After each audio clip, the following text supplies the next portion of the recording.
धृति क्षमा दमोस्त्यम शोचम इंद्रिया निग्रह धीर विद्या सत्यम क्रोधा दशकम धर्म लक्षणम।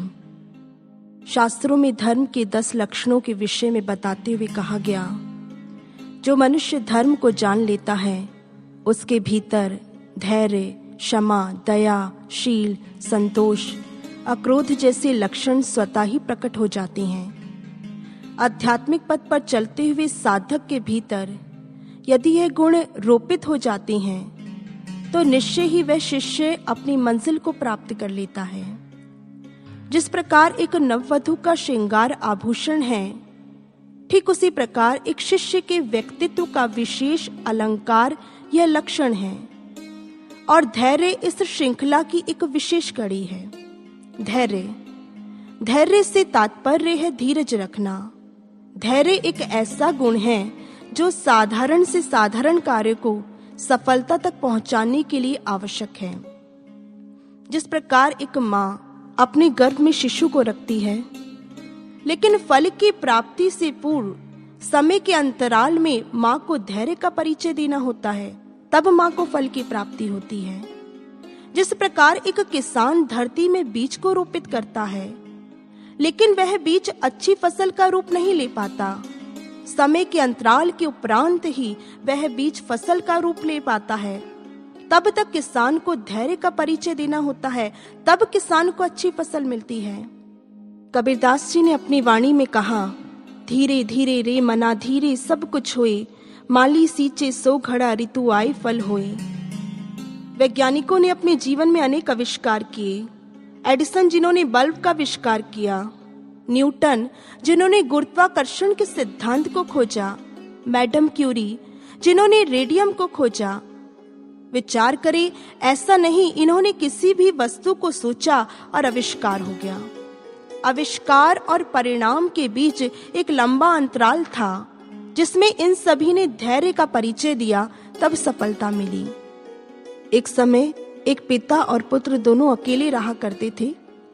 एक दिन वह दोनों एक कार के शोरूम के सामने से गुजरते हैं। तभी वह बेटा एक गाड़ी की ओर इशारा करते हुए कहता है, पिताजी, मुझे मेरे कॉलेज के अंतिम दिनों में उपहार स्वरूप ये गाड़ी चाहिए। पिता मुस्कुराते हैं और आगे चल देते हैं। अब सच में वह दिन आता है जब पुत्र के कॉलेज का अंतिम दिन था। वह बड़ी उत्सुकता से अपने पिता के पास जाता है और पिता से कहता है, पिताजी मेरा उपहार मुझे दीजिए।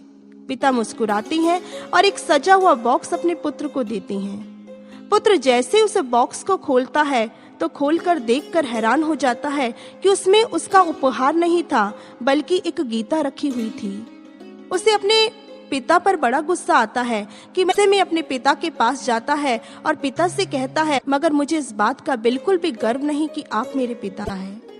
अनेकों वर्ष बीतते हैं, सुखपूर्वक वह अपने जीवन को व्यतीत कर रहा है। अनेक वर्षों के बाद उसके पास एक टेलीग्राम आता है, जिसमें लिखा हो वह अपने पिता के अंतिम संस्कार के लिए निकल पड़ता है। और पिता का अंतिम संस्कार करने और पुत्र दोनों अकेले रहा करते थे। वहां पहुंचकर वह हैरान हो जाता है कि वहां पर प्रतिले रखी थी और एक टेबल पर वह उपहार भी रखा है। जैसे लगता है कि कुछ पेपर्स रखे हुए हैं जो जायदाद की थे। वह उसे देखता है तो उसे बहुत दुख होता है। उसके बाद वह उस बॉक्स को खोलता है और उसे गीता को हाथा है तो देखकर हैरान हो जाता है कि उसमें गाड़ी की चाबी रखी हुई है और चाबी के साथ एक हमारे कॉलेज के अंतिम दिन पर प्रेम सहित तुम्हारे लिए, और उसमें उसी शोरूम का नाम था। और वह उस कार की चाबी को देखकर बहुत रोता है।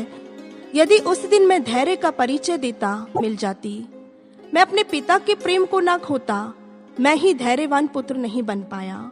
दे रही है जो इस भक्ति पथ का अनुगामी है।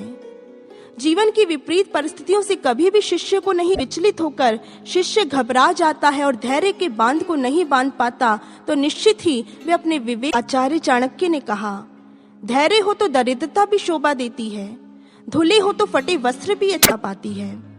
जिस प्रकार एक वृक्ष अनेक ऋतुओं से होकर गुजरता है, आंधी तूफान अनेक ऋतुओं से गुजरने के बाद भी वृक्ष अपने धैर्य को नहीं खोता, जड़ से जुड़ा रहता है। ठीक उसी प्रकार अपने धैर्य को नहीं खोना चाहिए। जिस प्रकार माता शबरी, उन्होंने प्रभु का इंतजार किया लेकिन धैर्य, कठिनाइयों को सहा लेकिन धैर्य को बनाए रखा। अहिल्या जड़वत बनी रही, प्रभु का इंतजार किया। आपको हमेशा परीक्षा के दौर से गुजरना पड़ेगा। हर विषम परिस्थिति में समझ लो कि आपके धैर्य सा परिणाम निकलेगा जो आपको पूर्ण विकसित कर देगा।